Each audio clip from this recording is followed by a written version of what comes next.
Welcome back to the Hair Club for Men with special guest Jason. Look at these. Look at that hair. These It's gray like the gray stallions. team. Good God. Hey, welcome back to the EMPI engine battle. It's day 3. We are very excited. This will be the day we set the roster for Saturday. We're fortunate enough to have Jason Reich from Air-cooled vintage works. Air-cooled vintage works of beautiful Encinitas, That's it, California. Encinitas, man. So I've known Jason a long, long time. A couple previous lives, all about European cars. Yep. No pun intended. And Jason, we're so excited to have you as a commentator today. I honestly, Rob, for the last 2 days being on the other side of the screen and watching this, and now being sitting here and watching it live, it's like a totally different experience. But there's nothing lost watching it on the computer, Good. let me tell you. Awesome. I That's can't awesome. wait to see what happens today. I've already had a look at the motor that's in the dyno room. It's very exciting, and I think everybody watching is going to love this. I know I can't wait. Excellent. Well, again, tell the boss you're doing something important. You're doing an online training, some sort of customer service module or something, because today should be pretty big. This will be the day our last 2 competitors for the finals Saturday at the EMPI Open House. This will set our last 2 competitors. So a couple of housekeeping items. We have 2 dealers, 2 competitors who are simply not going to be able to attend. They're not going to be able to run. That is B&R Buggies, and that is Twin City Euro. They are unable. We'll leave it at that. We wish them well for next year and would love to see them compete. Even without it, Rob, it's going to be a great show today. You still got 4 killer motors lined up. And We do. I think you've got an announcement, maybe? I do. So based on some of the challenges that we had on Tuesday, which I think most of you, if you watched, you saw the challenges, we are working through them. We talked to the competitive set and we said, you know what, let's give Steve at Wolfgang International another bite at the apple. So the competitors agreed, all the competitors under roof currently agreed, you know what, give him the same 30 minutes like we gave Sam from Jbugs.com. And by the way, Jbugs, thanks for sponsoring this whole darn thing. Yep. So Steve will get another opportunity. So today's order, if you want to write it down, today's order will be D&J Automotive, some of the nicest people in the world. So we've got Nathan and Damien from D&J, father-son team, just like Fish and Hank. They're up first. They're I up think first, dialed right? ready to go, then too. Steve, Wolfgang International, gets his mulligan. We're going to try him out again. Let me pause for the forklift. Nope. Thought I was getting a fax. Hold on. No worries. All right, I'm going to continue. Then we are going to break for lunch. Then Seward Speed Shop. So Adam and Tanner out of beautiful Rockford, Illinois, representing Seward Speed Shop. They will be our 3rd competitor. And then we got Tafta last? And Tafta will close out. And we haven't even opened their crate yet. So it's sitting here right in front of me. I know you guys can't see it yet, but I'm dying to see what's inside of it because there's so much hype around this. It's going to be good. I think if anybody's a wild card here, Jason, I firmly believe the guys from Tafta are. I agree. I had never heard of them before. I'll be brutally honest. When I started talking with Pat and Josh, it became very clear these guys maybe work for the government in their secret lab out in South Carolina. So no, you know it's serious because they are the only ones that haven't lifted that crate up yet. And I'm like, can we go over there and maybe take a peek, or do we have to wait? We have to wait. They actually gave me explicit instructions. They wanted to be the people to open their crate, so we will respect their wishes. Yep. They're obviously traveling a long distance, so I think that's one of the underlying themes here of this competition. It is a competition, but in general, the crowd has been extremely compassionate, kind, polite, whatever phrases you want to use. There's 15 grand at stake. You would expect people to be a little more cutthroat. The other thing that's actually very cool is people from all over the world are watching this. Because like I said, the last 2 days I've been watching it on my own computer. And you see people logging in from all over the world. You got Japan, Mexico, Puerto Rico. I mean, there's people from everywhere watching. South Africa, Norway, Sweden. I misidentified Sweden's flag. I'm very sorry to all the citizens of Sweden. I apologize. I'll be a better American going forward. So the audience has been worldwide. The question that we had talked about earlier is, do we do this again next year? That's the thing, Rob, is we were sitting here before talking, is if this happens again next year, it would be so awesome to do this as a worldwide competition. I mean, logistically, it'd be a nightmare. But can you imagine how awesome it would be if you've got people that have this sort of EMPI dealership, say, in Puerto Rico somewhere, and they can build something like this and ship it over, and they can compete. I would love to see that myself. I'm sure everybody too. else would too. All right, looks Jason, like we're getting ready. Yep, fan is on. Looks like we're getting ready to start up D&J's engine. So let's go through the recap. You wanna do the honors, Jason? Yeah, so I mean, this is D&J Auto. They're running a 94 by 69, so you got a 1914 cc motor, but that thing sounds plenty healthy. So I'm sure we're going to see over 100 horsepower out of this one. Yes, I would say so. You can see just by going through their spec sheet, lots of off-the-shelf EMPI parts, which is awesome. Makes it so that anybody can replicate something like this. Definitely. It looks like they're just tuning on it real quick. Yep. It's got a very nice tone to it. I agree with you. Boy, I know you guys aren't here, but that thing has got some nice sound to it. Looks like he's running one of the EMPI merge headers too, with a nice stinger off of it. Yep. Yep, that's the bug pack Yeah, bug merged pack. header, stainless steel. Everybody's drinking the same Sunoco 110. Yep. Okay, so timer's running, so they're going to get a little heat in the motor, and then I think they're probably going to make a pull pretty quick All right. because it sounds ready. It does. I like it.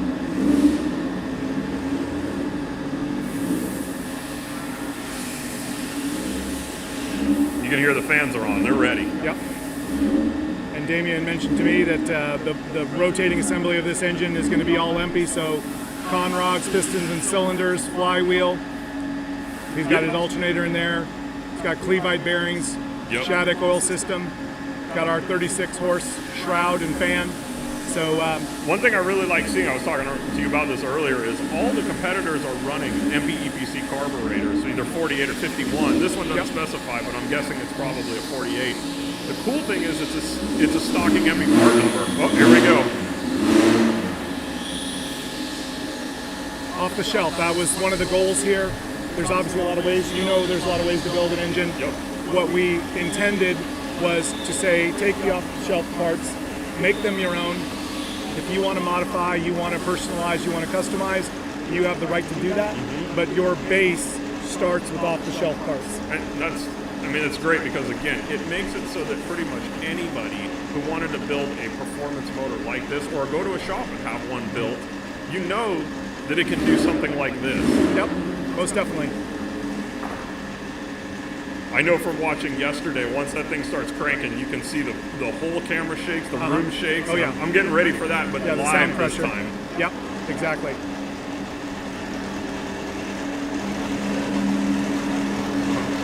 You see ear protection all throughout. You definitely need it.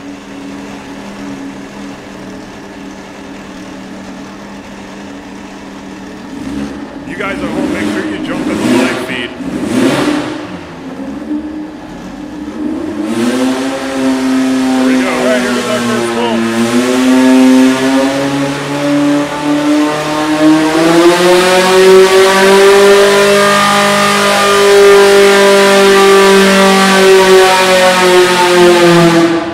Woo, that's awesome. All right, I like it. I like it.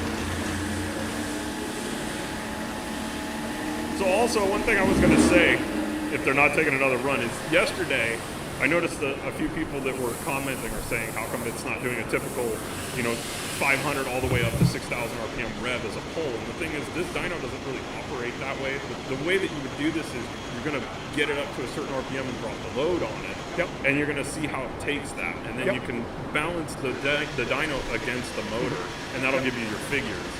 Excuse me one second, I'll be right back. So they're in there right now. Looks like they're cooling it off. These things get super hot. I know a lot of guys yesterday, they didn't even run fans on them. I mean, don't do that on the street, but as far as a dyno goes for a pull, you can do it.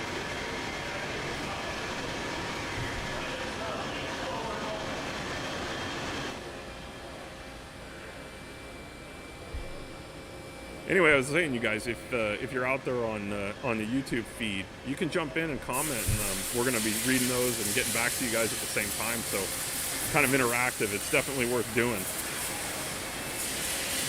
Are we going to have the YouTube live feed so we can answer people as well?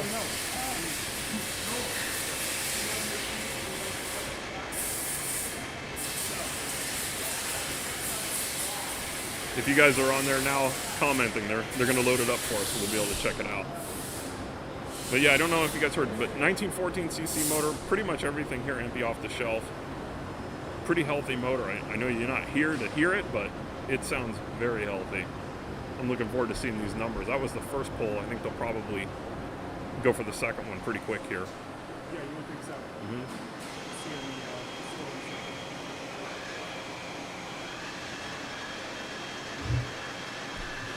All right, we apologize. Our chat feed is coming in a little slower than usual. So Technical difficulties. give us It's just early. 1 moment. We'll be right there. And we appreciate everybody out there that's watching and commenting from literally around the world. So it's very exciting to have everybody playing along and participating. Yep.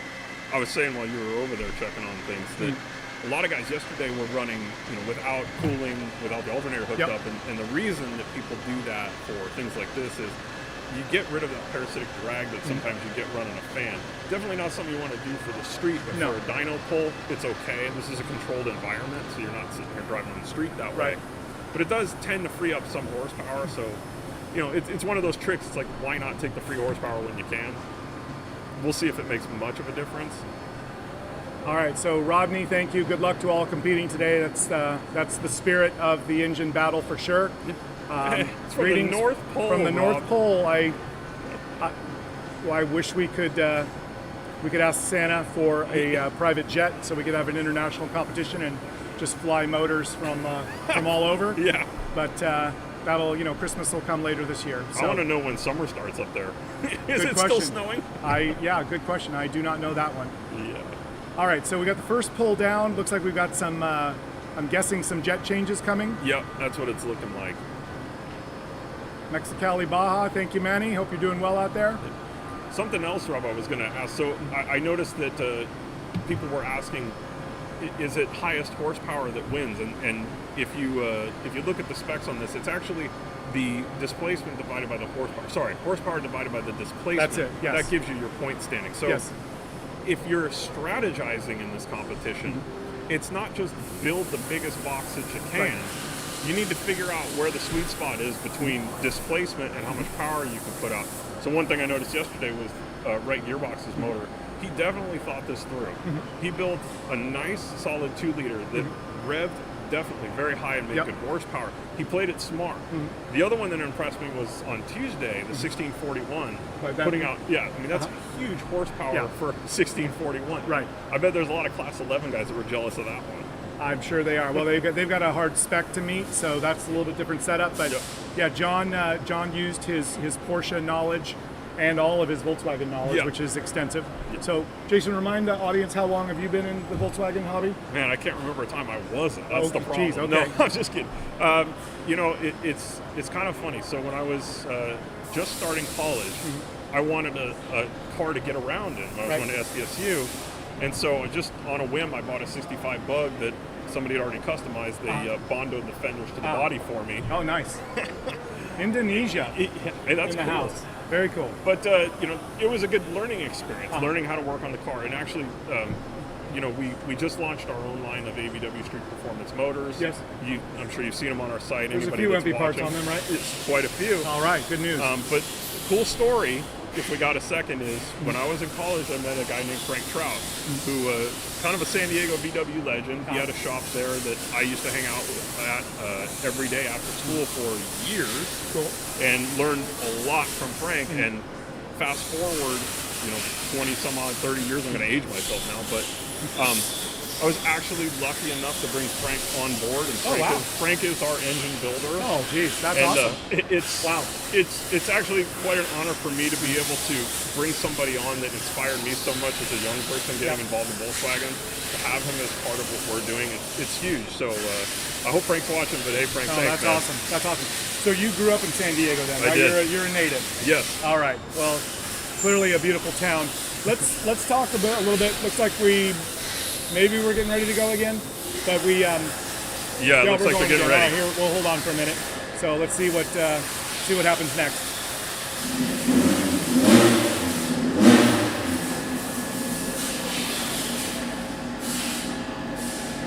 All right. So I think we had a jet change. Did you see a jet change? I think that's exactly Okay. what happened. All right.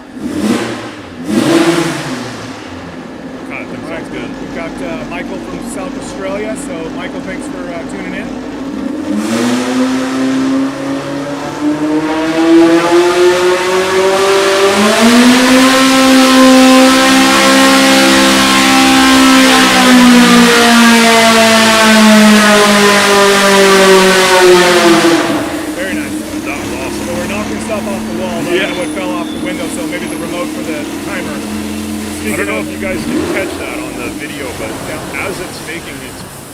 at the top of the RPM range, you see that atomization happening just outside the velocity stack of the carburetor. Yep. It's really cool to watch that happen.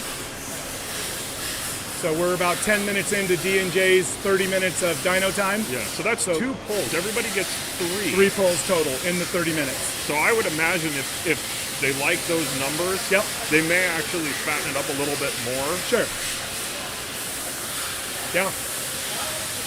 So the Formula One pit team is in there, you know, pushing the air, keeping that engine cool and stable. Yeah, actually, when you watch Formula One, I think somebody mentioned this, but when you do watch Formula One and cars come into the pits, Yep. they do this exact thing. Sure. So the brakes don't catch fire. Yeah. I remember the old days. Again, I'm going to age myself, but the old days of Carlsbad Raceway when that was in operation. Oh wow! You Yeah. see guys out there with blocks of ice or bags of ice just thrown out on the motor between runs and trying to cool it down. This is a lot less messy. Yeah. And it's a good point, Jason. So the engine builder, we've seen a couple different cooling arrangements. So the real configuration is that's got to be attached to the engine. Yes, we've got fans. Yes, we've got a huge overhead ventilation system to pull the air out of the room. But if somebody is going to add additional air to their engine, that needs to be beyond just a standard cooling fan. Yeah, that needs to be attached to part the of the engine. motor. So here's something I've thought of, Rob, which I've seen people do in the past too. Because yesterday somebody mentioned nitrates. If it's attached to the motor, it's able to be used. So could you simply attach a bottle to, say, the fan shroud and use it as cooling? Because you know the cooling properties of nitrous oxide are pretty extreme. Yeah. I'll need to go back to the rule package, at least for this first year. I think, in hindsight, I think we made a stipulation about oxidizing chemicals. Yes. I think we excluded them, and for good reason, obviously. Yeah. Let's face it, this was our maiden voyage on the engine battle. This, you remember, European Car 1.8T Challenge was a bit of an inspiration here. So for everybody that remembers that, hey, you're old. Yeah. And secondly, hey, you're old. But that was a high water mark in what I did in the world of magazines and the internet. For the time, I took I just want to inspiration. say, for the time, it was actually a very groundbreaking event. Thank you. I think it would probably go down in history as one of the coolest events to ever have been a part of. Wow. And you got this guy to thank for it, but it was awesome. And again, this is sort of the air-cooled Volkswagen version of that. It is. And it is. It's being its first year, you're obviously going to figure a lot of stuff out going forward. We have been. But I think what you have here is a really good array of what is possible with part numbers that you can go right into a catalog or to your local EMPI dealer and buy. Exactly. And replicate. So like, for example, if you liked one of these motors and you thought I'd like to have something like that, maybe you don't want to go as wild and you drop the compression down a little bit more and make it a street motor. Sure. Or if you're trying to build a drag motor, you just replicate it. The recipe is here. It's all on the website, on the EMPI site. You can just pull up every single person's build sheet and you could build the same thing if you wanted to. Yep, exactly. So that's a good point. So if you went to mpus.com, clicked on Engine Battle on the overhead navigation, you click on the logo. If we have a build sheet from the builder, you see exactly what they submitted. There's no secrets except for what they did on the inside. So if somebody spent hours and hours doing head work, I know the guys at TAFTA, I'm going to let them, I'm going to save their secrets for when you get to interview them because they did some things. Okay. They did some things. And, well, you know, Rob, a lot of the power, yes, displacement is one thing, but compression and cylinder head. Any racer is going to tell you that that's where the secrets are. So, yeah, it's going to be interesting to talk to these guys after we get the numbers. I kind of have an idea in my head of what this is going to do. Okay. But when we actually see the numbers, it'll be interesting when we do the interview to see what they actually modified, if they're going to tell me. Right. Sometimes people don't want to share that stuff. Well, that's it. If you look at his build sheet, Damian and Nathan, camshaft and lifters, custom. Right. Just custom. So I saw that. Yep. And you know, it would be nice to know what he's, what piece of metal did he start with. But custom is custom. The other thing too, Rob, I've noticed people were asking is there an RPM limit that these guys are limited to? And I think the answer is no. There is not. You guys will go as high as the dyno will go. The Stuska goes to 10,000. Okay. So if somebody was feeling frisky, they could go to 10. So just to recap, and Jason, thank you for bringing it up. So 4-stroke, unlimited. Displacement, unlimited. RPM range, unlimited. compression ratio, unlimited. Well, you're on Sunoco 110, so you can go pretty healthy on Exactly. the compression if you want. Exactly. So, you know, to your point, or at least, I'm sorry, to my point, I don't want to see 12 of the same motors. I don't want to see 10 of the same motors. I want to see 10 different interpretations of what an air-cooled flat 4 Volkswagen motor can be. Right. All right, looks like the fan's back on. Yep, We're getting ready going for another again. pull. So this will be their third pull here. This is all they get. I'm not sure if they did a jet change or if they were just sort of buttoning things up to make Yep. another run. It looks like maybe timing. Looks like we're going to adjust some Yep. timing here. Yeah, timing lights on the pulley there.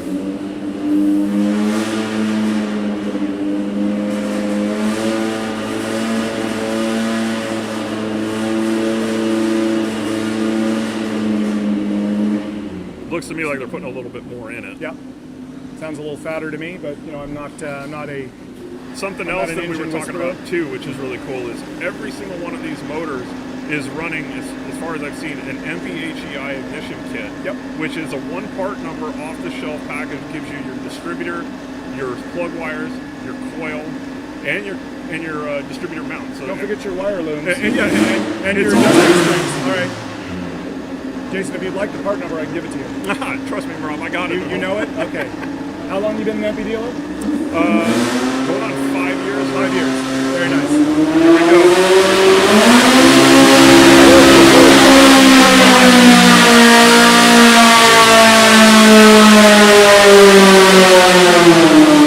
Oh my. Sweet.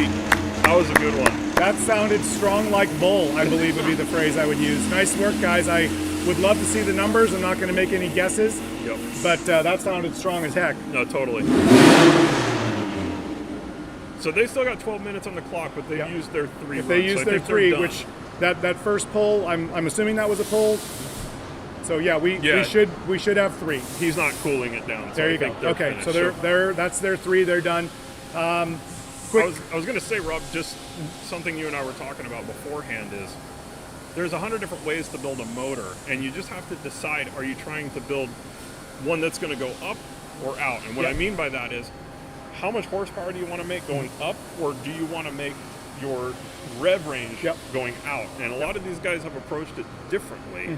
Like you saw yesterday, again, I'll mention Right Gearbox. This is Yep. definitely a rever. Yep. He could have built more displacement into the motor, but chose to do what he did Sure. and then build RPM range. I think same thing with Benton as Yes. well. That was definitely low displacement, but definitely revved out to get that power. Yeah. Again, many different ways to build a motor, and you're seeing that with the ones that we're watching Yep. over the last couple All right, of we days. got a good smile. Oh, there you go. Ah, We got a high everybody's five. We got happy. the father son. That's nice. That's nice. All right, so Nah, that's all. nah, All right, you're good happy? work, Okay. guys. Good work. Good work. So we'll see the numbers when they come in from the dyno room. But there's hugs. There's high fives. I'd say something good happened in there. Yes. Quick cutaway. Ryan Bramley, 36DC CDC7 Weber carburetor. So Ryan, write this down. tech@mpus.com. We've got a number of techs waiting to help you with your questions. If you've got some jetting questions, etc., somebody can help you out there. tech@mpus.com. Yeah, they answer the phone too. I don't remember the phone number off the top of my head. Also, guys, if you're out there watching this, something you should do if you like this sort of content, make sure you subscribe to the EMPI channel and like this. It's going to help these guys make a decision on doing something like this in the coming years. You definitely want to stay tuned to the EMPI channel for more upcoming stuff. I know Rob Thank you, does Jason. videos. I do videos. Yep, It's lots very- of videos. Yeah, Jason does, I think, videos like every week. It seems like. Pretty much, So, hey, I wanted to cover a couple things while we're winding down with D&J. So we asked in the questionnaire, how many years have you been serving the air-cooled community? 25. yeah. What are their specialties? We're a one-stop shop for all your VW air-cooled needs. I like this next one though. Is estimate how many air-cooled engines your shop has built. He says hundreds, if not thousands. Nice, I think you know you're going to get a good motor if they're building that kind of volume. exactly. How many full-time staffers? We have 5, and we're always looking for more. So D&J is looking for knowledgeable, experienced air-cooled mechanics. They are moving into a new facility in Fountain Valley, California. The previews I've seen, place looks spectacular. If And you're massive. looking for work, And massive. there you go, and massive. So we mentioned earlier family operation. So we've got Damien, his son Nathan, Damien's wife Lisa is in the front office. I think we're getting some numbers here. All right, here we go. Jason, I'm going to let you do the honors. Okay, let's take a look at this here. So, first pull was the lowest. Mm-hmm. We're looking at 100. Is that a 7 round? Looks like a 7 to me. I'm going to say. I'd say that's a 7. Okay, I'm going to say 187 horsepower and 162 pound-feet of torque. Not bad for a 1914, guys. Remember, sub 2 liters. This is some good power. Pull 3, second highest. We're at 195 horse and 160 pound-feet of torque. Mm-hmm. Very consistent. Then the second pull, which was the highest. Yep. 206.5 horsepower and 154.9 pound-feet of torque. Again, That's impressive for a 1914. Yep. Most of the street guys running a motor like a 1914 or 100, 120. Mm-hmm. You're getting almost double out of this one. So I'm gonna be asking them about some of the secrets they got in this one. Yep. Yeah. So all right. So D&J best pull 206.5. Their engine size 1915.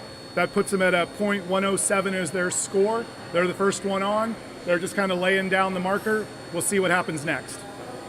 So as soon as I'd like to find out if we can get Nathan and Damien in here. Oh, yeah. I'm not sure. He's got another chair. So Sweet. I think what we're going to do, once they're ready, I'm going to step out. Mm-hmm. Maybe we'll unplug the headset and they can both talk to the microphone. Should we unplug? I'll mute. I'll unplug. Okay.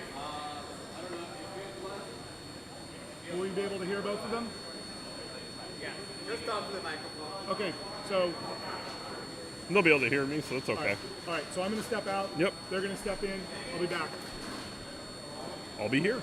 Nice work. You got it, man. Hey guys, if you're out there watching right now and you have specific questions that you want answered from these guys that just ran, D&J Auto, stick them up on the YouTube feed and I'll be happy to ask them for you. The button on the front, see how it's red? Touch it, it'll go green when you guys are ready to talk. Okay. And just try to Randy Walks, what RPM? I'm definitely going to ask that for sure. Hey, nice run, man. Thank you. Good job. You should be proud of that. Did you see your numbers here? I haven't, sir. So you did first run 180. I'm going to say that's 187. Third pull 195. And I'm guessing on the second pull, did you guys do a jet change? No, the second pull did jet change. Yes. Jet change. Did you go fatter or did you go leaner? Actually, we went leaner on the air. Leaner. Fatter on the fuel. Yes. Yeah. Okay, and then did you also do a timing change that I saw? Yes. And did you put a little bit more in it? Yes. Yes, sir. That's what you did. I was right. You did good. Yeah. Hey, nice run, by the way, man. You Thank should you. be proud of that. These are your numbers. I'm sure you saw it. Yes. Yeah. I asked the people watching if they had any specific questions too before I jump into mine, if you don't mind. So, Yeah. what RPM did you guys take that to? Do you know? That was 85. 8,500. So that's Yeah. healthy. Thank you. Yeah. What? It says on here that it's cam is custom. Yes, sir. Yes, sir. Do you want to sort of give Yes. us a little bit about what cam you started with? Doug Gonzalez Okay. from Gonzalez Products. Performance Products helped us out with that. Okay, so it's a custom design cam to Yes. maybe your specs then? Yes. Okay, this motor. that's awesome.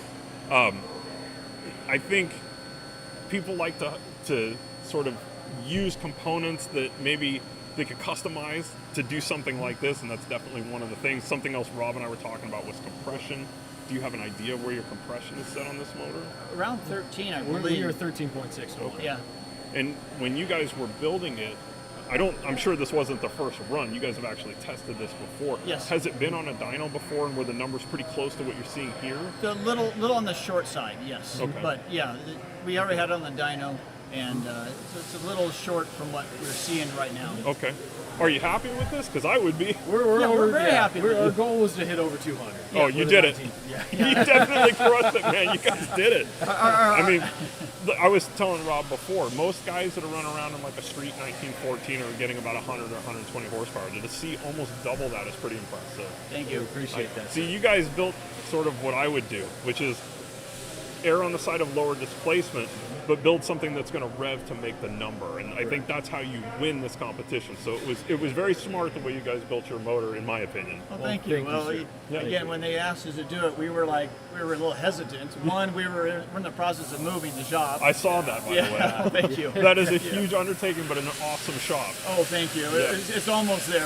We've had some few bumps in the roads, but we're getting past it. That's how any move goes. And so then they kept asking. We said, well, this is kind of out of our wheelhouse, and we build street cars, not drag. So, But I think that's, not to interrupt, but I think most of us that are sort of in this industry, the bread and butter is a street motor. Yes. Most people will come to us, same with me, they come to us for a street motor because that's what they use their car for. And sometimes guys will say, I want something fun for stoplights on the weekends or something like that. But very, very rarely are you going to get someone coming in going, I want a full tilt, all-out drag motor. Yeah, rarely. Doesn't mean that we couldn't build it. Right. It's just not what you get asked for all the time. Correct. But you guys, honestly, that's an awesome job. You should be very happy with it. And the one thing I wanted to ask you was, is there anybody you want to thank? I have a lot of lists here. If I'll go as fast as I can. Hit it. Don't take your time. Go for it. You guys got your moment. Let's hear it. Again, it was a total blessing to be able to do son build this motor. Pretty badass. Thank you to my wife. Thank you so much. She's put up with a lot of shit. Yeah. The guys at the shop, great job. Everything they pitched in helped us out. EMPI's team, amazing. Yes. Rob, Icy, Leonard, Anthony, all of them has just been perfect. Even the whole staff of picking things up here, they're always just professional. And again, we built a motor, those parts are right off the shelf. Yep. A little bit of a tweak here and there, like, getting rid of the deburrs and things like that, but anybody wants to build that motor, they can go to your EMPI dealer. That's what we've been saying. This morning is when you run through the build sheet, aside from things like camshaft, you can pretty much get any of this stuff off the shelf. And I was going to ask you too, sorry, the carbs, are they 48s or 51s? They are 48s. 48s, okay. Yes. Awesome. Again, Doug Gonzalez Product Racing. You want to build a racer, you talk to that guy. Yes. We're not the guy. But he definitely is a very knowledgeable person. George over at He's putting you on the spot. No. George at Jimenez Race Shop. Yes. Again, he was the one that really helped us out on the dyno, get this thing to where it needs to be for here. And again, without all our, Torco Oil. We appreciate Tony. He's great. He helped us out with some oil. Yeah. DPR Brothers. A1 muffler. He gave us exhaust. We didn't have exhaust. We got it done last night. Oh, really? The pipe, because we didn't have one. Oh, that's amazing. So literally, it was. There was one morning, I have to tell the story, that I was waking up. I left him at the shop. It was around 12 o'clock, and he was still putting together on a Saturday, I think it was. And I said, son, I got to turn in. I'm beat. Yeah. I'm old. And as I got up at 5, he was coming in going, I'm going to bed. It's ready. He tapped me out and said, it's your turn. Isn't that the nature of family business, though? Oh, we love it. Yeah. But I wouldn't trade it for the world. I'm right there with you. Same thing with us. We're a small Volkswagen business as well, and it's kind of like an 8-hour day doesn't exist in our world. No. It's 12 to 24 every single day. Exactly. 7 days a week. We don't stop, it and is. I'm sure you guys are the same way. Yes. all about time frames. Yeah, that's right.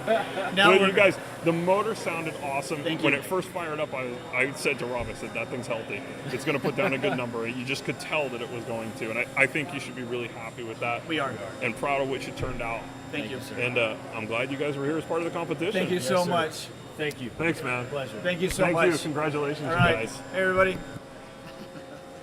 Awesome. So that's D&J Auto right there. Their motor 1915cc. Again, put down 206 horse, 154 pound-feet of torque.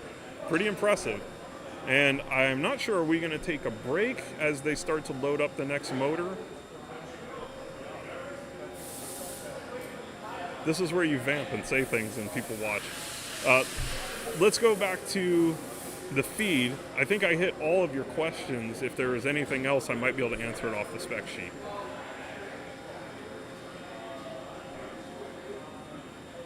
I think there's a spec sheet right there. And I think they're going to take a break. Since we first opened in a small retail store in Oceanside, California back in 1988, up until today, Jbugs continues to grow our business with a love and a passion for vintage Volkswagens. We have the industry's largest retail inventory of air-cooled VW products, and our website, jbugs.com, is built with easy shopping in mind. Our hand-picked kits and bundles feature the highest quality products that we have available so that you can quickly find and purchase the parts you need to restore your vintage Volkswagen. Year, make, and model fitment built into our website shows only the parts that fit your VW for hassle-free shopping. And our engine fitment helps to locate the correct products if your engine has been upgraded or replaced over the years. Orders ship fast, and qualifying orders that are shipped in the lower 48 states ship free. Our staff of techs offer support to our customers, and they are air-cooled enthusiasts that know the products and the vehicles.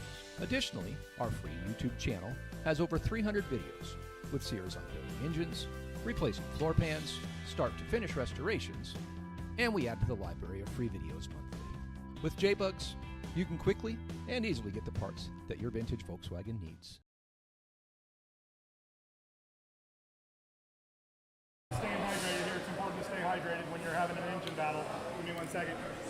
You guys can't imagine how much water we're going to go through in a day here. Your bike's off, Rob. Sorry guys. Had to stay we're back. hydrated. Had a moment there. All right, so Jason, tell me about your talk with Nathan and Damien. Yeah. The main things that I wanted to know was, were they happy with the results? Which, I mean, how could you not be? That's Right. impressive. Yes. I took some of the questions that people were asking on the YouTube feed, and I think that was insightful. Yep. People can kind of get an idea of what it takes to build something like this, what kind of compression these guys are running. Again, custom cam, they didn't really want to tell me a whole lot, but that's okay. Okay. Everybody has their little secrets on stuff They like do. this. I get it. They do. But two of the nicest guys you're ever going to meet. Yeah. And you guys are watching, you should definitely check out their new facility when it opens. It sounds pretty awesome. Yeah. I know they do pretty much everything air-cooled, so They do. like restoration work, Yeah. motors, all that kind of stuff. About a 2-year waiting list, I believe, for restoration. So clearly they do good work. We one of our very first dealer visit videos was at D&J Automotive. They built the 2180 in our remember EMPI that, Myers the Manx. Manx, That yeah. was quite a hoot. So I'm Switzerland. I'm neutral, but you know I'm rooting for everybody. So I'm so glad that Damien and Nathan put down a great number. Well, So something else about the VW community I think should be mentioned is the fact that there's a lot of companies in this industry, and a lot of us do similar things, but it's very boutique. You've got guys that do restorations and specialize in that. You've got guys that do engines and that's all they do, or transmissions, or wheels, suspension, brakes, you name it. You can pretty much find anything you need in this industry and somebody that does it. And I think that's what makes this industry unique, is that there's so many different facets that you could specialize in, and Yes. there's always somebody that does specialize in what you're looking for. Yep, exactly. No, that's a great point, Jason. So let's talk about a couple things here. So like I mentioned earlier, Tuesday was a lot of experiences were being learned. What we learned was that the competitors as a group, we wanted to give Wolfgang, we want to give Steve at Wolfgang International another go. So he is going to get we'll call it a mulligan. He's going to get a do-over. He's going to get another opportunity. The competitive team, the group that is, have agreed that he should get another 30-minute session. I think it's warrants it. He definitely could use it, and everyone agreed, so why not? Right. No harm, no foul. Bring him back in and let him put a number down. So let's have a quick recap here. As of before we started this morning, here are the standings, here are the numbers, here are the displacements, here is the score, which again, we get to the score by taking the horsepower generated and dividing it by the displacement of the engine. So there are no other formulas, no other secrets, that's it. Yes, we will publish this to the website. If you go to the website, we talked about mpus.com, hit the engine battle tab in the navigation, you hit the logo for the competitor, and if they submitted a build sheet, you would see that build sheet right in front of you. So Rob, I'm looking at the results now, so am I reading this right for everybody at home? If you go down the score section, it's looking to me like right gearbox is leading. You've got Powerhouse. Yes. Then you've got, looks to me like Benton. Yes. And then you've got Jim's Custom. Correct. Okay. Those are our those four. are our four right now. And As of today, today, we're going to decide the next two more. Right. Okay. So I want to reiterate. Sorry, Jason, just to bridge real quick. So Saturday, 9 a.m. We're taking tomorrow off. We're going to sleep in. No, we're going to get ready for the open house. Actually, is what we're going to do. We're not going to sleep in. We're going to get up really early, probably. Yeah.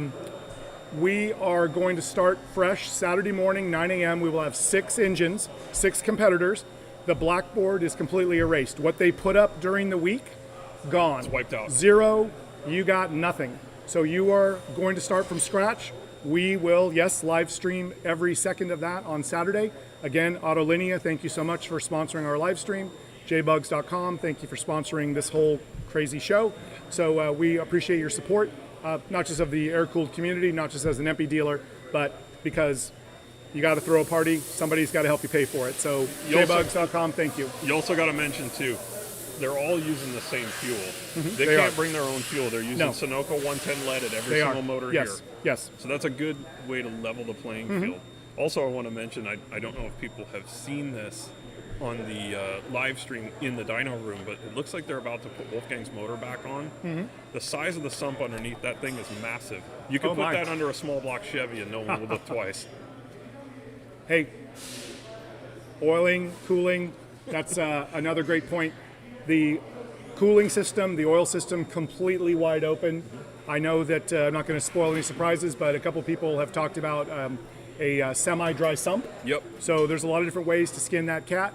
Porsche, obviously, lots of dry sump technology. So if you borrow some of that and apply it to your Volkswagen, who knows what might happen? Well, you can see, I mean, we all know that Steve from Wolfgang has a drag racing background. So He does. he's definitely got years involved in the sport. He knows the tricks. So when he brings a motor like this, you know that it's not just going to be simple.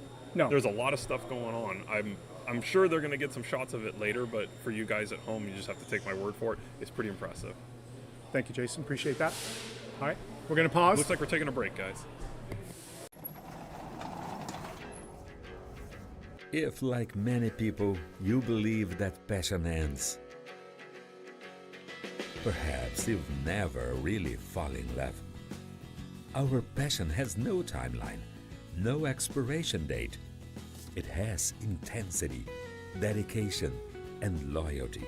Because when we're together, every turn, on a family outing, or along competitive straights, the roar of your engine sets your emotions soaring and quickens your pulse. And that's why we've designed the heart of your air-cooled engine with excellence to give you the best experience. And for us to continue like this, experiencing incredible moments together, care is required. And that ranges from the strict control of a raw material to the perfect finish and integrity of the material. We are an authority in the production of cases and cylinder heads for air-cooled engines, a generally Brazilian company with a history that spans more than 40 years of quality, performance, safety, and tradition in over 40 countries on every continent. Every part is manufactured using high-precision equipment and the best tools available on the market.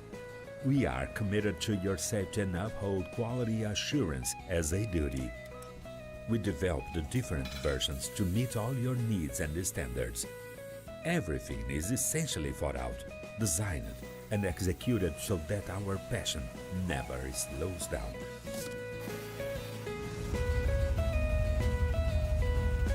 Autolinea Performance. We drive every mile together, creating memories and sharing stories.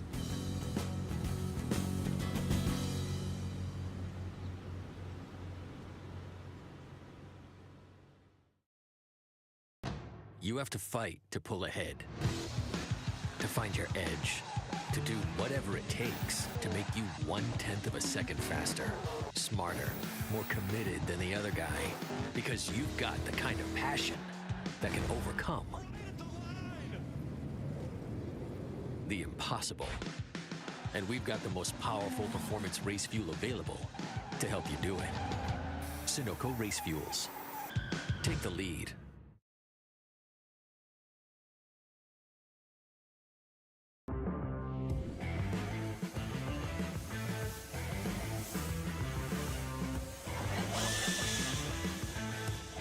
I really believe that Manly is set apart because of our extreme attention to detail and our QC. We hold the tightest tolerances, we use the best materials, we use American materials, we machine everything here in-house, and everyone here is just passionate about what they do. Our diversity is what makes us stronger. You know, one day we're focusing heavily on pistons, another day we're focusing heavily on connecting rods, another day we're knee-deep in crankshafts. I mean, we do so many different things. Push rods, valve train components, all of our term products, because we manufacture all of our own term products here. Retainers, spring cups, valve locks, all those things we make right here under our roof.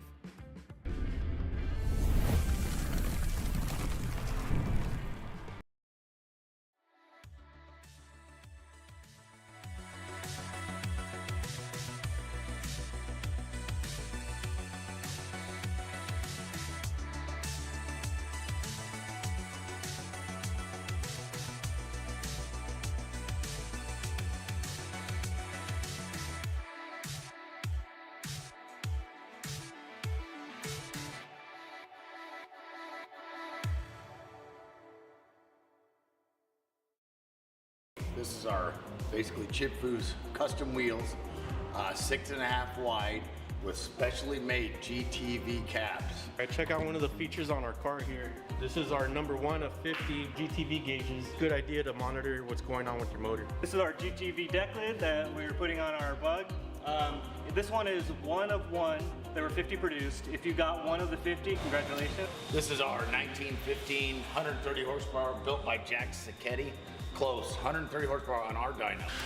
Mike and Carol from SoFine came down and installed everything for us. They stitched our Porsche style seats with our plaid fabric from Spirit of Le Mans. Check out the one-piece windows that we put on this. We have them laser described with EMPI, GTV. So check out one of our top selling shifters that we're reissuing, copper plated. I'm Tyler.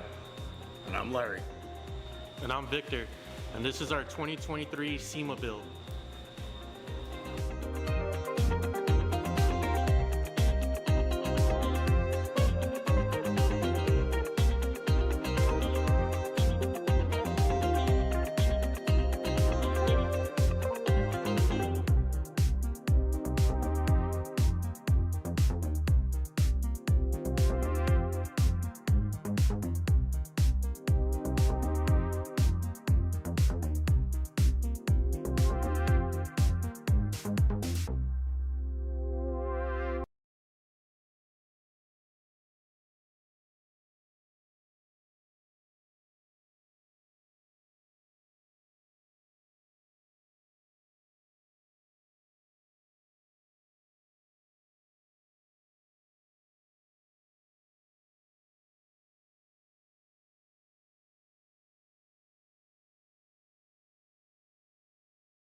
All right, we are back live. EMPI Engine Battle presented by Jbugs.com. Live stream enabled by our friends at Autolinea. Thank you so much. Jason Reich. Right here. Vintage, air-cooled. Air-cooled super. vintage works. That's it. It's like a puzzle. You put it That's together. So Jason's our guest commentator today. Jason, what are your thoughts so far? Well, I think watching that first engine was pretty impressive. Again, small displacement motor, lots of good horsepower, but I'm really looking forward to seeing the next run, which is going to be Wolfgang. Yep. They're getting a second chance at this, I guess. Everybody voted, and I agree. Yep. Why not give them another shot at it? Yep. I know this motor's got a lot of potential, and I think, whether it was just time constraints or whatever it may have been when he first ran, there's a lot more to see out of this engine. I'm glad we're going to get to see it, and I'm glad you guys are going to get to see it, because that's what we're all here for. Let's see some horsepower. Exactly. So couple pieces of background if you're just joining us, right? So Engine Battle comprised of 12 EMPI dealers from around the country. You can go to empus.com, hit Engine Battle, see the logos of all the builders. 2 builders, Twin City Euro, B&R buggies, technical issues, can't make it, sorry. So we're down to 10. When we started on Tuesday, we admittedly, to everyone on the internet, I'm looking at you right now, we had some challenges with the dyno. We've got a Stuska 800, we've got a water brake dyno that requires actual manual skills. Right, exactly. You got to work to use it. That's well put. And we've got some engines that don't really wake up until 6,000 plus RPM. Yep. So Terry Burnett's Motorsports, Clovis, California, he worked hard to keep up. So we had some technical issues on Steve's motor from Wolfgang. We had some dyno challenges that we have overcome, and we spoke with the competitive group, the 10 builders that are here, and they all said, yes, let's give Steve another chance. Yes, let's give him the full 30 minutes. Why not? I mean, group is very gracious. It was, in my opinion, the right move of the other competitors to give him another shot at it. We all want to see it run. Nobody wants to see a motor blow up or DNF. Nobody wants to see that. Everybody wants to see success across the board. So yeah, let's see Steve run it. Exactly. So definitely a good move. Again, this one coming up to 2165. So now we're getting a little deeper into 2-liter territory. Yep. He's got a lot of high horsepower parts on this motor. Like a lot of EMPI stuff that you would expect, and then some of the things that I wanted to ask him about that aren't, sort of secretive. We'll find out. Okay. But which part intrigues you the most, Jason? Well, the stuff that gets me is I always want to know what cam they're running, what kind of compression they're running, what kind of RPM the thing's going to turn. Okay. Because that's going to give you an idea of, did it hit the mark that it should, or was it short, or did it go over? Got it. Pardon our forklift, we're still working here. We're not just getting ready for the EMPI open house, but we're also doing regular work. Yeah, EMPI is a working shop, you guys. We are. So there's always stuff going on around here. I wish you could see behind us how much is actually happening for this open house that's coming up on Saturday. I hope you guys are coming. It's going to be an awesome event. They're going to be, 500 some odd cars here? We expect about 500 cars. We expect over 4,000 people. So, Jason, I appreciate you bringing it up. If you're driving the minivan, if you're driving the truck, if it's not a Porsche or a Volkswagen, you're going to have to park it off-site, right across the street from EMPI, across Ornsthorpe Avenue. We've got American Woodmark, we've got FedEx, nice big parking lots. They have volunteered them to us to use for the day. So respect the neighbors, don't leave a mess, that kind of a thing. Let me say one thing, Rob. I just want to interrupt you. Because I'm here 3 times a week. That's how busy we are. Yes. But I'm nowhere near as busy as the main street out in front. Yes. So please, guys, if you're coming, do not jaywalk across that street. No. It will end your day. It would Use ruin the your Father's crosswalk. Day weekend for sure. Yes. That's good point, Jason. I appreciate that. All right, so it looks like doors are shutting, fans going on. We should be up and running here pretty shortly. So that's Steve. That's Steve's ponytail. I have to say, I talked to both Steve and John that are in the dyno room right now this morning, and Steve's feeling pretty confident that this is going to work this time. Okay, great. And when I interview him, I think a lot of guys were wondering what happened the first time. I'm going to ask him. And if you guys have specific questions, again, that you want asked of these guys after they do their runs, just jump into the YouTube live here and just type them in, and I'll try and get to as many as I can. We got limited time, but I'm going to do whatever I can for you guys. Good. I'm going to just jump on a couple of questions here as I'm Turbo Bug 1965. Are there any spots open for the Chassis Dyno Challenge on Saturday? Yes, there are. That is presented by Powerhouse. What you need to do is send your information, which includes your name, your phone number, your car, your engine displacement, is it turbo, is it naturally aspirated, to robm@mpus.com, and this guy named Rob will take care of it. So make it happen. These guys are asking, one guy asked me earlier if I was going to run our Project Testbed bug, and the answer is no. It's got a 40 horse in it. I don't want to embarrass myself. I'm going to just jump on one here. So Eddie B, the fact that everyone has their secrets and won't share is the reason that air-cooled Volkswagen is going to die out. Eddie, sorry, no, not going to happen. When was the last time somebody built a new air-cooled Volkswagen off the factory? How many decades? A long time ago. Right. So EMPI currently offers about 16 flavors of cylinder heads. We sell thousands of them every year. No, this hobby is not dying out. The truth is, guys, you can replicate, we've been talking about this most of the day, you can replicate any single one of these motors and get right at or very close to the kind of numbers these guys are putting down. It's a simple formula. You use the displacement, you use the compression, and you use the fuel, and you're there. You're going to use it on the street, though? That's a different question. Sure. This is a battle of possibilities. So you work with an EMPI dealer. We'll talk about the collective knowledge of these EMPI dealers. We talk about EMPI parts and the suitability of EMPI parts for high-performance engines. You mesh the two together, you get an engine battle. Are we saying this is a street car engine battle? No, we're just calling it an engine battle. We got a motor running now, and it sounds a lot better than it did the other day. So timer has started. Yep. So let's see if they go for a run right away, or are we going to do some more tuning? Got it.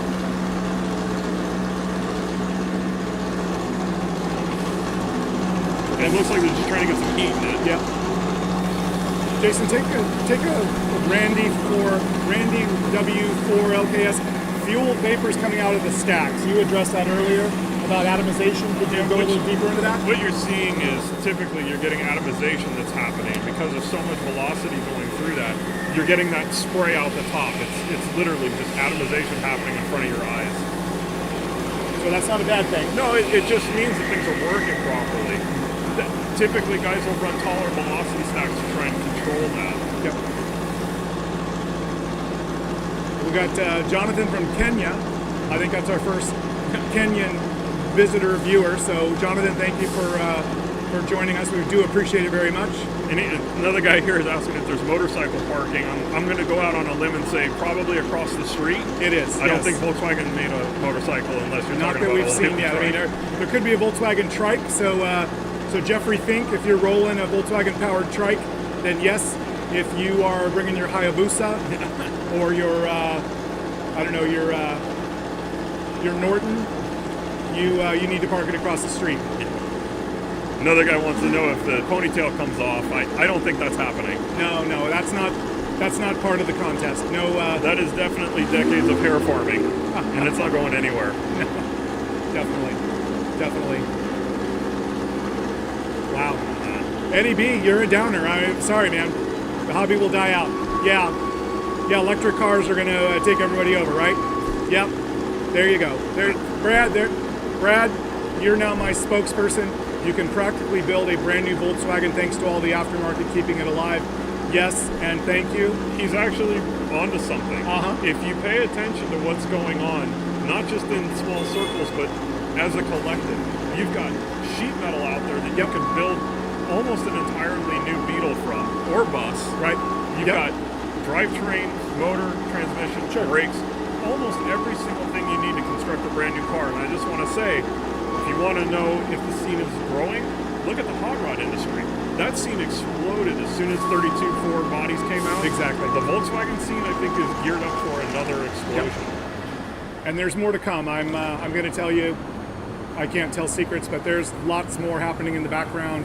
This hobby is strong. The state of EMPI is strong. And if you love air-cooled Volkswagen, if you love air-cooled Porsche, all of those things, we have got you covered. We haven't chatted about our PMO induction brand that's all about carburetors and EFI for flat 6, 911s, 914s. But yeah, we're into that too. So from 356, 912, 911, 914, we love Porsche at EMPI. If it's air-cooled, I think it's safe to say you guys got a hand in something. Yeah, there you go. Thank you, Jason. You should be in marketing. Oh wait, you are.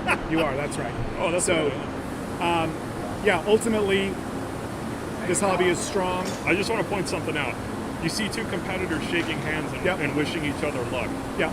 I love seeing that kind of thing. Yeah, we're all here to watch these guys compete, but everybody here is in a friendship to see this thing work. And that's awesome to see that. Most definitely. It is very refreshing. It's a bit breathtaking. These guys are all, just like you, they're small business operators, right? You can work and collaborate, or you can be your own island. It's up to you. But EMPI supports 700 dealers around the world. You're getting to meet 10 of them here through the engine battle. And yeah, the group has been very, very friendly, very helpful to one another, very understanding, very compassionate. I think we're going to make a poll. Here we go.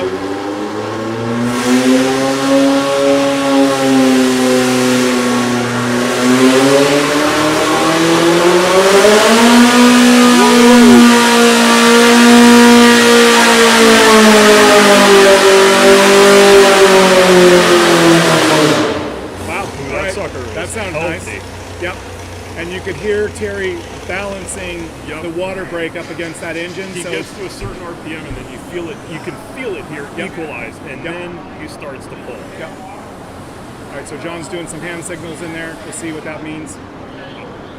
I want to see if Steve smiles, right, or if he runs back out to make a jet change. Okay.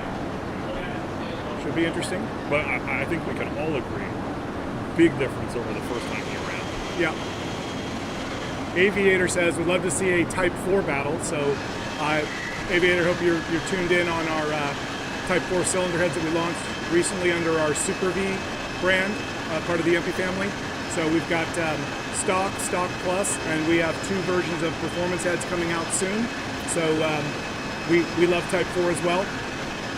I could see an instance where this competition goes air-cooled based, not just Type 1 based, where you could bring in a Type 4 motor.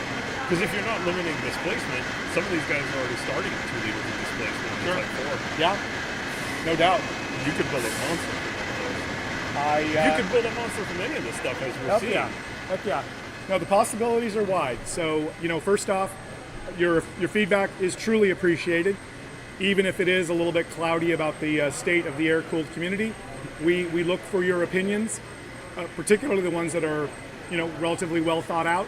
Look at what you're seeing, look at what we're doing, and then chime in with your thoughts. The possibilities are very broad. This is our maiden voyage on the engine battle.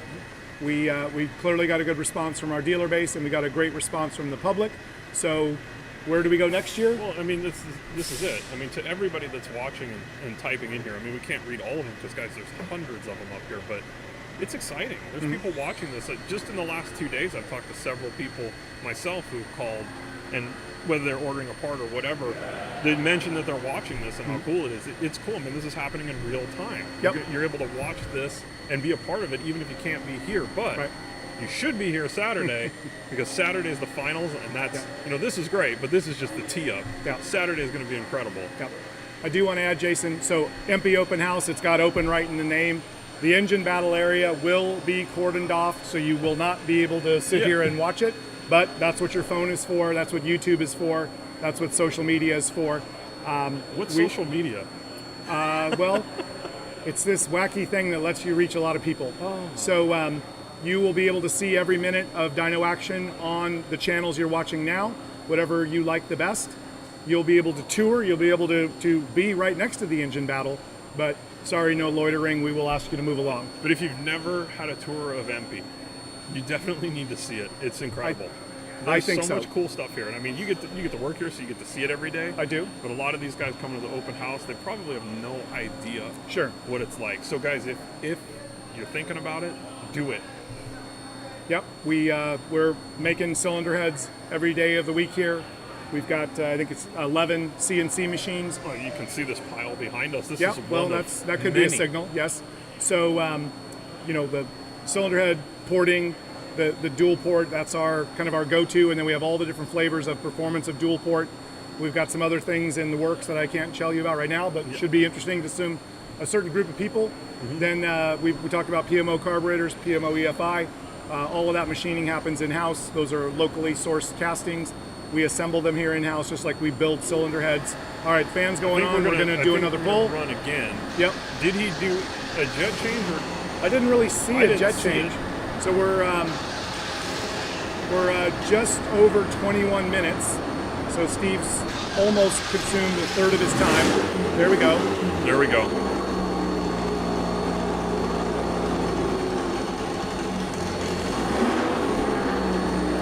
And Brad, yes, you definitely will hear it. No doubt. And we'll also have the chassis dyno out in the open house parking lot, so you get to hear and watch that as well. Here we go.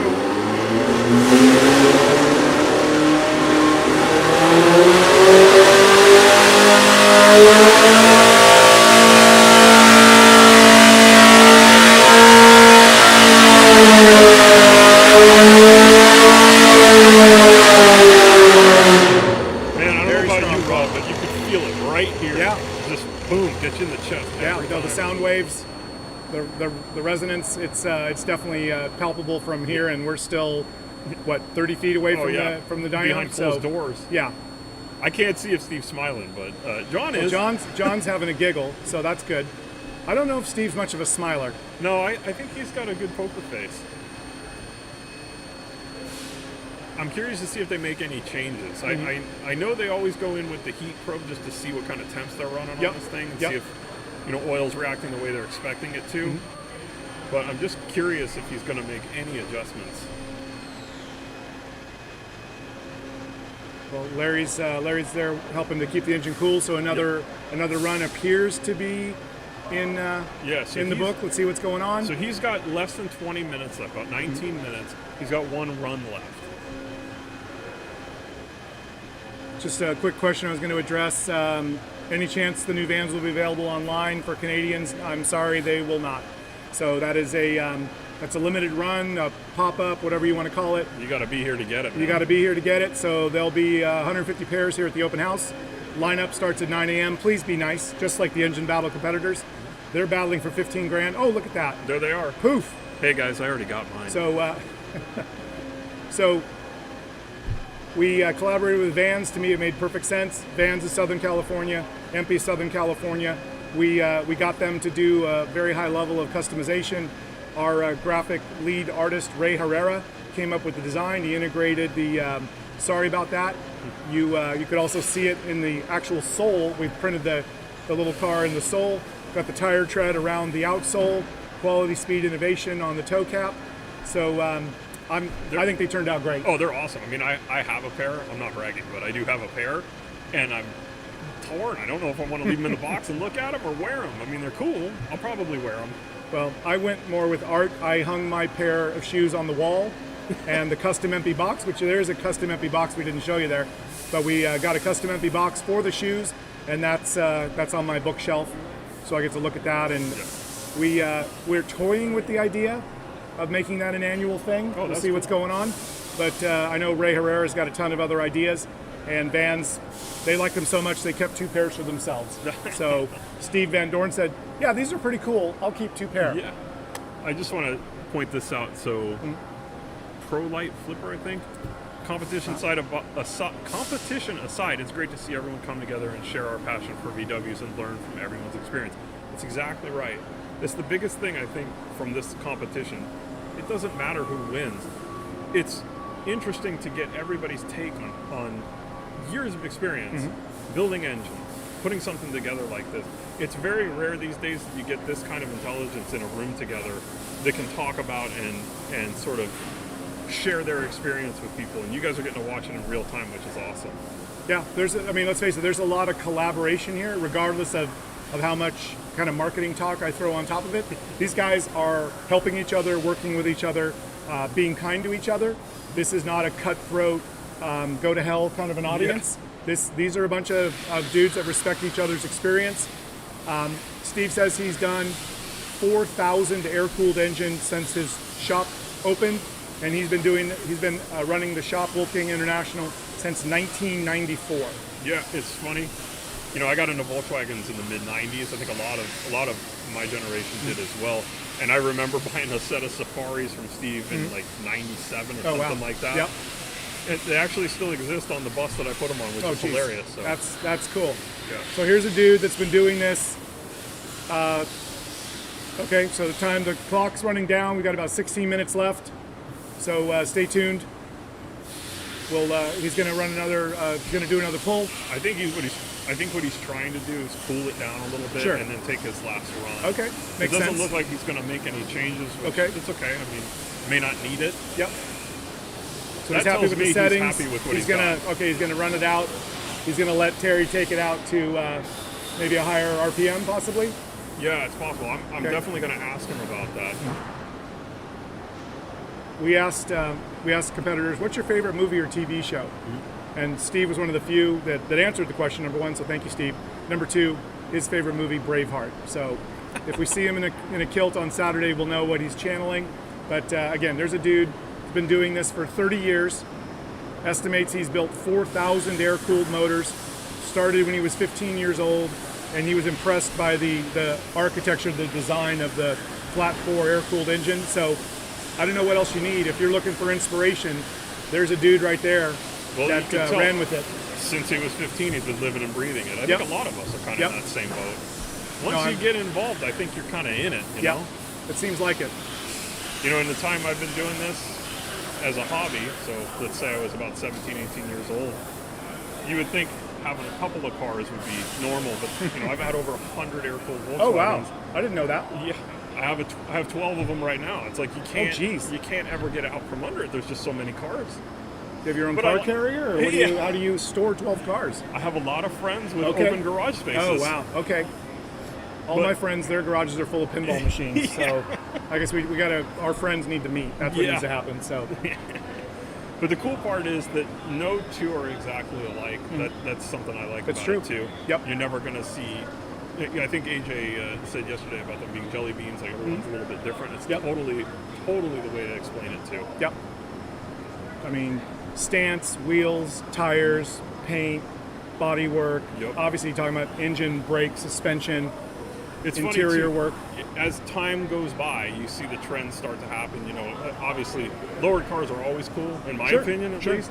Stock cars always are going to have their place, but you can see the scene evolving. You can see, I definitely see that there's a push towards guys that are building themselves what I want to call like an overland style bus or bug build. Yep.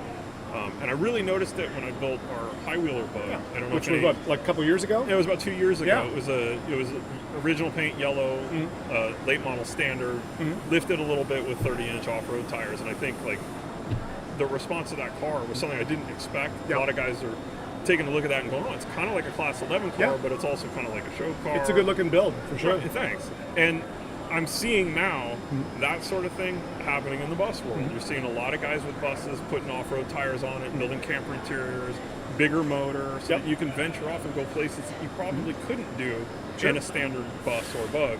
But also, you look cool doing it because you're not in like a Sprinter, right? Which you're going to have to mortgage your house for. Exactly. Right, So and then it's build it cool. out. It's cool to see the scene progressing. Yeah.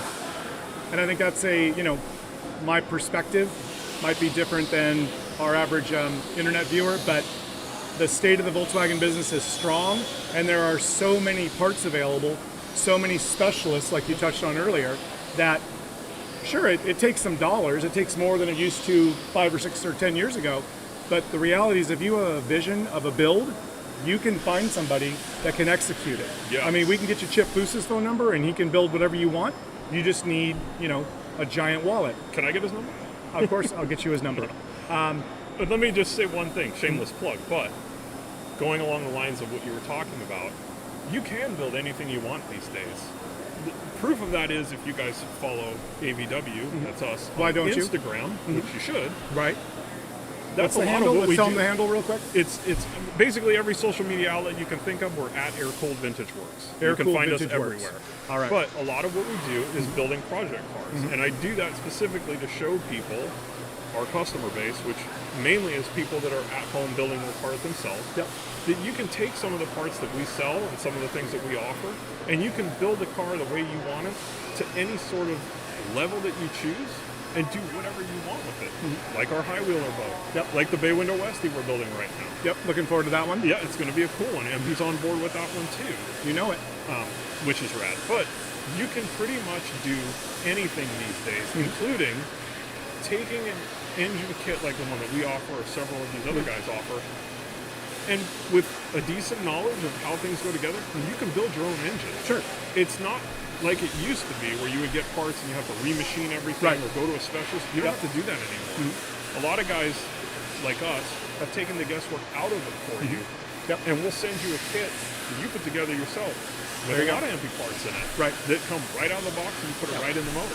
Yeah, I think that's a great point. So we're coming out of a space now where the last 4 or 5 years there's been shortages of parts for all the reasons we know. There's been shops closing down, people retiring for reasons that we know. And so we got to a place where getting your hands on an all-new long block took a long time. Yeah. There was a long waiting list. There wasn't always a warranty. Wasn't always clear all those parts were new. Now we're at a place between EMPI, between Jason's place. You got a brand new engine. A lot of that mechanical, these bearings go with that crank to fit that case. I'm not going to say that that's not hard work, but not everybody is cut out to be that person. So to be able to get a long block from Jason, finish it off the way you want, get involved in, putting the timing in, setting up the carburetors, putting on the exhaust. To me, that's kind of the fun stuff. Well, that's also, I always stress this. It's important for people to do it. You should at least attempt it, because some of this is technical, yes, but it's not beyond the capability of the average mechanic, or a person who's mechanically inclined or understands how to do mechanical work. Right. You can put something together yourself if you give it a try. Sure. And I always stress that to people, is just give it a try. A lot of the components today, they're not like the components 20 years ago where they weren't done. They were sort of 90%. You can take most of the components that these guys are using right out of the box, put it right into a motor, and you're done. That makes it easy. That makes it easy for sure. What I was going to suggest was, if you know how to adjust valves, if you have a pretty basic understanding of how to adjust a carburetor, if you've adjusted timing before, I feel like those 3 food groups are really the critical ones. If you got If you've got that down and you know how to use a torque wrench and redirect them, you can do it. I mean, there you go. Our engine kits that we put out, they're foolproof. Everything's been done for you. Everything's been checked for you. It comes in a series of boxes. Open them up, clean your components, and put your motor together. Hey, Christmas is coming, so start telling your loved ones air-cooled vintage. That's it. Air-cooled vintage works. Air-cooled vintage works. Air-cooled vintage works. I will get it right. I promise, Jason. I promise. So I think we got about 10 minutes left, and I think he's ready to make us. All right. Yeah, I saw a fist bump there. So Steve's right in front of the clock. But yeah, I think we're T-minus about 10. Oh, there you go. 8 minutes. Just about 8.5 minutes left. So all right. So probably one more big pull. Then you'll get a chance to sit down with Steve and chat him up, see what was different today. Yep. Guys that are out there watching the live feed on YouTube, if you have specific questions that you want me to ask Steve, just type them in here and I'll get to whatever I can. Thank you, Jason. I just want to address a question from Albert. Thank you. Welcome back, Albert. I know you were on yesterday. No, the EMPI vans, 1 pair per person, that's it. So line up at 9, 1 pair per person. When they're gone, they're gone. The only other place to get them will be European Bug-In, June 28th through 30th. EMPI is a presenting sponsor. All right, here we go. We're back on.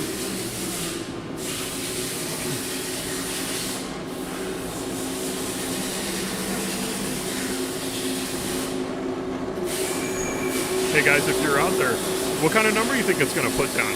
Put it up in the comments here.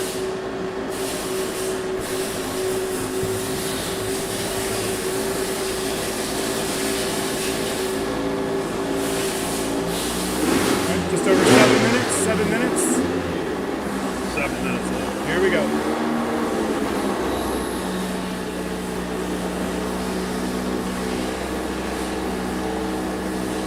Looks like John wants a fan. Yeah, John's directing some airflow. We got a lot of 250s, 248. My. Okay. All right. Rodney at 210. I think you're a little low, buddy.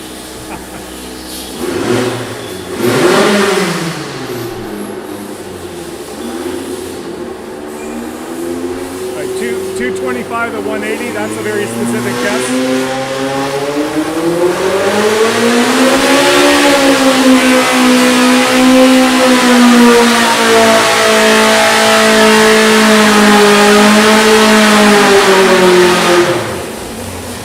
Alright, that sounded pretty good. That's something.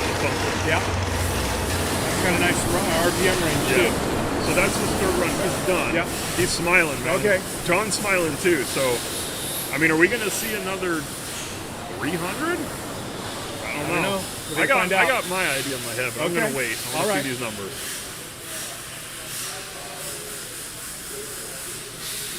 Speed Freak saying maybe 250 plus. I might agree with him. All right.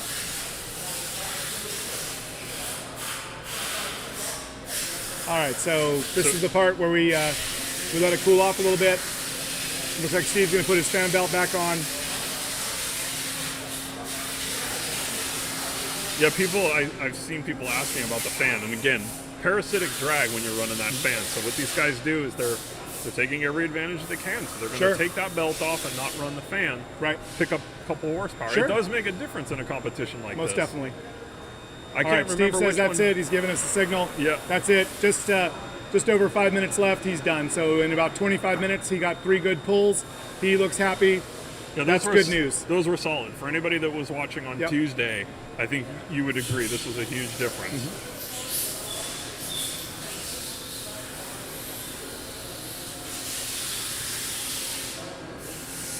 I see a couple in the like 280 range. Yep.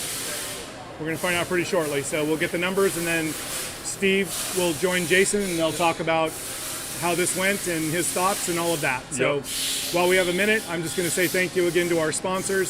So we've got Manley. We use Manley valves and guides in all of our EMPI performance heads.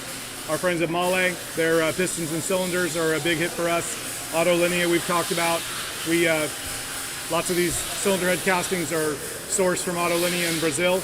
We modify, upgrade, make them performance cylinder heads here in the EMPI machine shop that is. And our friends at Penn Grade 1 will be joining us later. They're the recommended oil. We've talked about Sunoco 110 leaded. That's every competitor is drinking that.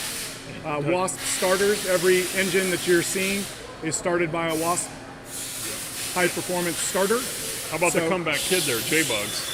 And Jbugs, yes. They're our presenting sponsor, and Sam clearly wins the Tenacity Award. I agree. I told him he gets the Heart Award. Yeah. No, he very, very strong guy, and very even-tempered. I might have personally been yelling and cursing a bit, but he was neither of those, so he did that was just nice. Right. Any chance you guys, builders, discuss single versus dual carbs? Well, I mean, I'll take a little bit of that. You're only going to have so much that you can get out of a single carburetor. Dual carbs, more fuel, more air, more power. That's pretty much the recipe for that. Yeah. And maybe we can talk about, off-road versus, street car. Yeah. A lot of off-road guys, a lot of buggy guys. They like to go with a 34 pick, something really simple. Super simple, easy. You set it and forget it, basically. Yeah. You can fill it full of dirt, right? Yeah, exactly. The thing with dual carbs, especially when you're getting into race motors like this, very particular. Jet changes, emulsion tubes. You're doing so many things, and you're doing it to 2 carburetors, so it's twice the work. Yep. But you can potentially make a lot more power this way. Right. We're going to trade some complexity for some performance. Right. So, and to your point earlier about, I think you said wide or tall, right? What does my rev range look like? Where is my sweet spot? What we used to call the elephant back of torque in the day, because we're old. That's what we called it. Well, yesterday, I think it was AJ, and if it wasn't AJ, you got to forgive me, but he was talking about a square motor, how that's sort of the target. Yes. You really do want to build something that, again, we're going to talk about that box. Do you want it tall or do you want it wide? The trick is to try and get it so it's square. Yep. It's not as simple as that, though. No, it's not. And these guys, I think, if all things were considered equal, you try to build the square. But in a contest like this, you want that box, you want that RPM, and you want that displacement to be right in the sweet spot to make that power to equal the displacement. We got numbers coming. Here comes engineering QC director Chuck with the numbers. All right, Jason, I'll let you do the honors. Okay. I'm a little surprised, but still, let's go through this. Okay, so the first pull was the highest horsepower. Yep. The third pull is going to be the lowest number. So let's start with the low number. Pull 3, the one you just saw. Yep. 210.1 and 178.5 torque. Still, excellent numbers. Pull 2, I'm going to have to ask them if they made changes, or between 1 Maybe and 2. walk you through the cycle. But pull 2, we got 217 and 162.8. And then pull 1, which was his first pull out of the gate, strongest of all, 220.7 and 168 pound-feet of torque. In my head, I was thinking about 245, 250. On the high side, maybe could go to 280. A little lower than what I thought, but still plenty impressive. And I'm glad he got to run again. Me too. So I think Steve's going to step in. I just need a pen so I can write something down. Oh, yeah. I think Steve's going to step in a minute or two, and then we'll talk about these. Rob's going to tabulate the score. Yep. So we take the 217, the peak HP, we divide that by the displacement. I'm just going to double confirm that number. Just so you guys are aware of how this goes again. I know we've explained it before, but it's not all out horsepower. It's horsepower divided by displacement. Yep. Well, so 1.00. Let me double. Yeah, Rob's going to check it one more time. Hold on.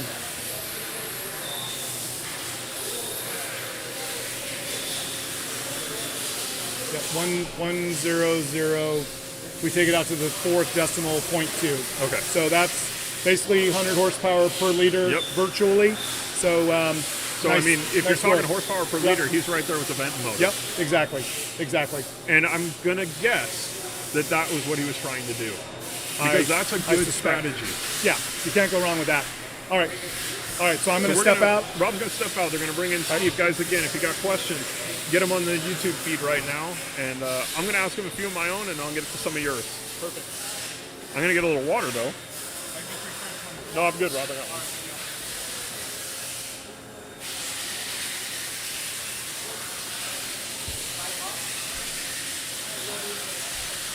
Congratulations, man. Thank you. I'm glad you got the run again. That's awesome. Just hit the red button for me. So have you seen the numbers already? I haven't. I want you to guess first. No, go ahead.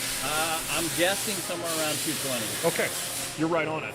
Did you get... Can you... Okay. I can hear you. Was that what you were expecting out of it? I actually, to be honest with you, I was expecting a hair more, not much more. Okay. I mean, I didn't get super wazoo with this motor or anything like that. You know, like most of the competitors, we were stretched for time. Right. You know, I just wanted to make a showing. The first round where I got the mulligan. That's what I was going to ask you about. I was like super disappointed. I've got street cars that make more than that, right? Yeah. So then John from Powerhouse was like, Steve, you got robbed. And I'm like, I don't know if I got robbed. We had a couple of issues, nothing big. He's like, dude, I know you better than that. Yeah. Right? Because you're taking it to my shop and we're going to dyno it there. Yeah. I'm like, nah, you know, I'm out, no problem. And he goes, no, I want to know what it is. Yeah, of course. So this is my first time I've known of John, but first time actually meeting him. And he literally said, dude, I know you. Yeah. This is bullshit. So he gathered me up with one of his employees, which if I have my way, I'm going to take that employee home with me. Uh-oh, John. So I was more concerned about his engine because he's in the running and I was out. Yeah. So you guys were able to take it over there. We were able to take it over there, and I threw a stab at the jet, and I was really close to his engine. Okay. According to his dyno. To his dyno. He was more than I was, but I was right on his heels. Well, as it is, you're basically doing a horsepower per liter. Correct. Which is, I mean, again, I'm going to say that's a smart way to play this competition. Yes, it's very smart. And if I had to do it over again, I would be even smaller stroke. Okay, because that's what I was going to ask you is if you had it to do over again, would you step down in engine size? Oh, absolutely. Okay, and what would you build to do it again? Well, it depends upon if they do this again next year. I mean, they've got some things, the good things they need to take away, the bad things they need to work on. I think there should be a rule on bore. Okay, But if it was wide open, Yeah. I would put the biggest flipping bore I could put in it and the smallest stroke I could make in it. Okay. That's exactly what I would say too. So Right. like the Benton motor, kind of do that same sort of deal, but maybe step it up a little bit. Correct. So the bore size determines your valve size, Right. right? You can only get such a big valve and such a big bore. So let me ask you another question. If you will disclose, what cam are you running? Is it custom or is it something out of the It's box? not custom. It's an FK87, and I'm lifting, 600. Okay. Most of my competitors are lifting over that. Over that. So I am extremely happy with what we just pulled down. Oh, you should be. compared to the rest. It sounds solid from here, and not being in that room to watch it and having to see it on the screen, though, you can see that it's stout. It's got some, it's got balls to it. yes. This is what I was kind of expecting. I mean, again, this is my first time. We don't have a dyno around our area. Yeah. So I literally came down here unbroken in, taking a stab at the jet Yeah. and going, You just Here hoping we for go. the best. I Yeah. was watching it like the rest of these people. I was watching it, and I'm sitting there going, "Oh man, if he just had more time, I know it could have been awesome." And the crazy part about it is I literally just said, I think this is what it's going to take for jets. And we were dead nuts on. Yeah. And then the last pull, I'm like, you know what? Throw it all in there. Yeah. So we leaned it down one size, knowing that that's probably not the way to go. Right.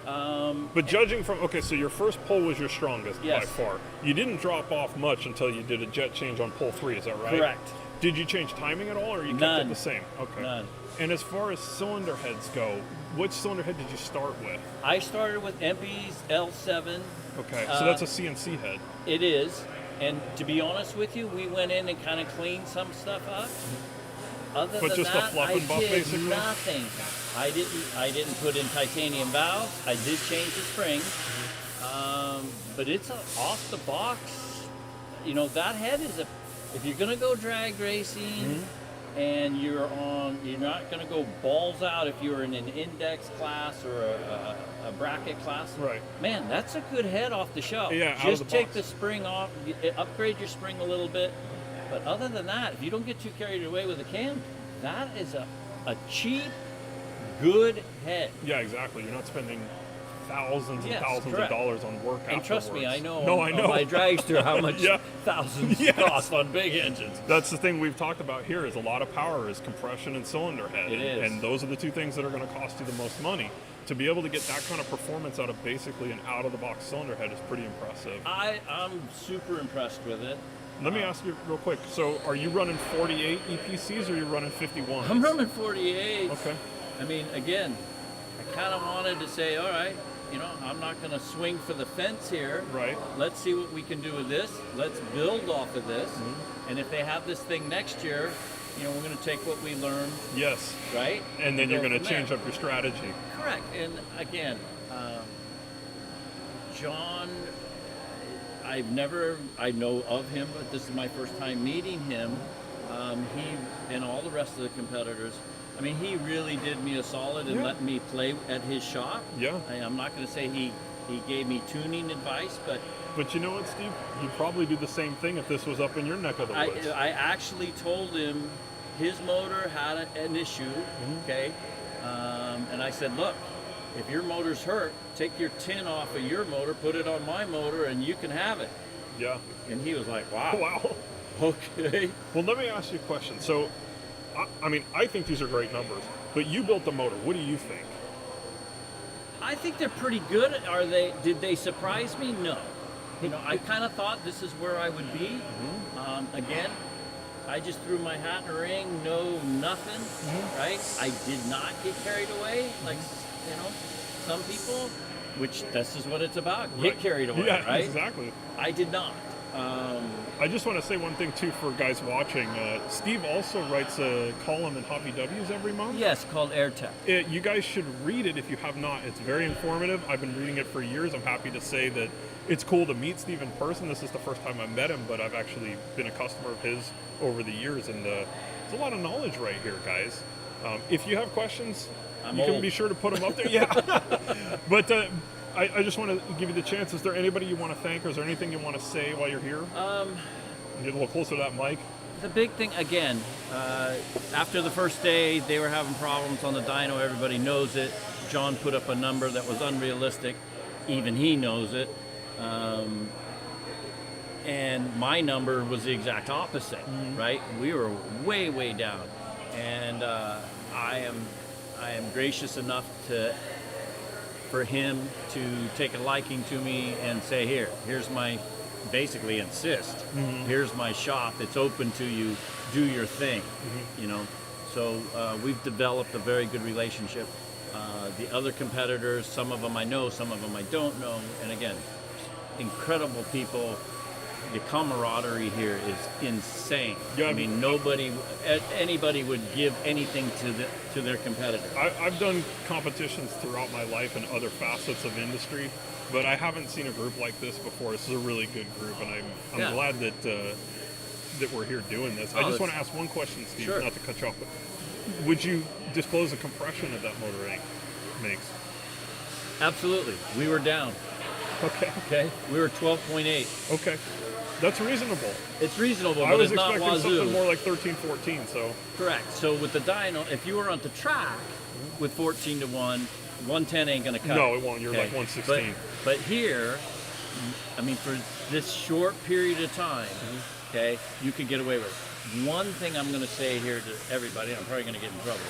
These are dyno motors. Right. These are not drag car motors. They're designed for a dyno. Yeah. They're not, you know, I've got customers, can I buy your engine? Dude, you're not going to be happy with my engine. It's a dyno motor, period. But what is true about it, though, is yes, it's a dyno motor, but typically the only things that are different are going to be your compression and your fuel. Yes. You drop those two things down and all the componentry stays the same. This can easily be a streetable motor. That you are right, but with extreme RPM comes extreme maintenance. That's true, you're right. You're not just going to throw the key in and go to the coffee shop with it. Correct. You've got to stay on top of your maintenance. Steve, awesome to meet you. Great meeting you. Yep, and I'm happy with this number. I think you should be too, and I think we're going to see you again Saturday. I don't know. We're going to find out. Being that I bailed, did so poorly the first day, I don't know if they're going to let me in. If they do, that's great, but it's got to be okay with the rest of the competitors. Otherwise, I'll accept the out. We're going to find out soon. So, guys, that was Steve from Wolfgang and his motor. We ran it for the second time today. You guys just saw that, and I think we're getting ready to break for lunch. So everybody here is hungry. And we'll be back again right at 1 o'clock today. So set your alarm on your iPhone or tell your boss that it's, you got to take a half day or whatever you need to do. But we'll see you again at 1 o'clock, and I think we're going to sign off. If, like many people, you believe that passion ends, perhaps you've never really fallen in love. Our passion has no timeline, no expiration date. It has intensity, dedication, and loyalty. Because when we're together, every turn, on a family outing, or along competitive straights, the roar of your engine sets your emotions soaring and quickens your pulse. And that's why we've designed the heart of your air-cooled engine with excellence to give you the best experience. And for us to continue like this, experiencing incredible moments together, care is required. And that ranges from the strict control of a raw material to the perfect finish and integrity of the material. We are an authority in the production of cases and cylinder heads for air-cooled engines, a generally Brazilian company with a history that spans more than 40 years of quality, performance, safety, and tradition in over 40 countries on every continent. Every part is manufactured using high-precision equipment and the best tools available on the market. We are committed to your safety and uphold quality assurance as a duty. We developed the different versions to meet all your needs and standards. Everything is essentially thought out, designed, and executed so that our passion never slows down.